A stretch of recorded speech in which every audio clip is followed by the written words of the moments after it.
చాలాసేపటి నుంచి ఎదురు చూస్తున్నట్టున్నావు కదా. నువ్వు చాలా అమాయకురాలు అమ్మా. నువ్వు అతన్ని ప్రేమించావు గానీ అతను నిన్ను ప్రేమించలేదు.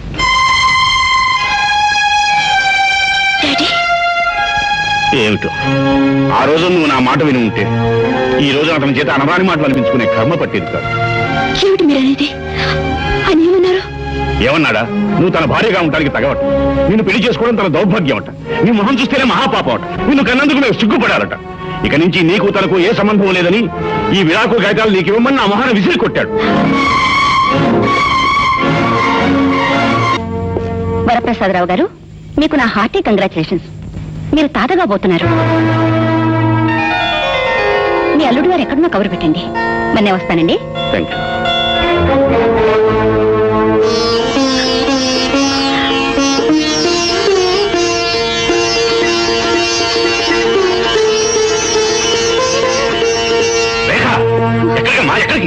నా ఇంటికి వెళ్తున్నాడు డాడీ. ముందు ఆయనతో ఈ శుభవార్త చెప్పాలి. తన తండ్రి కాబోతున్నాడు అని విషయం తెలిస్తే అన్న తప్పులన్నీ మన్నిస్తారు. పుట్టుబోయే బిడ్డ కోసమైనా విడాకులు వద్దంటారు డాడీ. అని తప్పకుండా నన్ను దగ్గరికి తీసుకుంటారు. నన్ను వెళ్ళినవండి డాడీ, ప్లీజ్.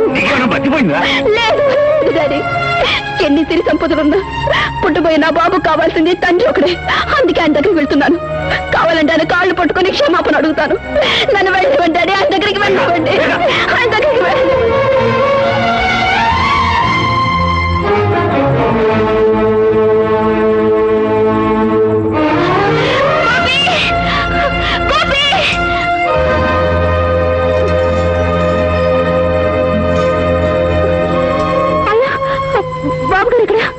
బాబు గారు ఊరొదిలి పెట్టి వెళ్ళిపోయారమ్మా.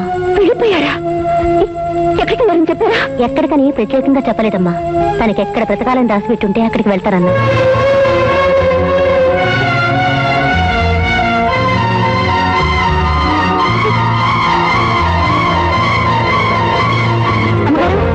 అమ్మగారు, అమ్మగారు, ఏమైందమ్మా? అమ్మగారు, ఏమైంది? రేఖ, రేఖ, అమ్మా రేఖ, అమ్మా. అదిరా మూర్తి నా పరిస్థితి. విధి మనుషులు కలిసి నా జీవితాన్ని అనుకోని మలుపు తిప్పారు. అందుకే అందరికీ దూరంగా ఉండాలని ఈ ఊటీ వచ్చేసాను. నువ్వు కనుక నాకు సాయం చేస్తే. అవే మాటలు గోపి, మన ఇద్దరి మధ్య తేడా లేదని నీకు ముందే చెప్పాను. ఈ గ్యారేజ్ మీదే అనుకో, ఇక్కడ నీకు ఏ లోటు ఉండదు. మన ఇద్దరు కలిసి పనిచేసుకుంటాం. Thank you Murthy, thank you very much.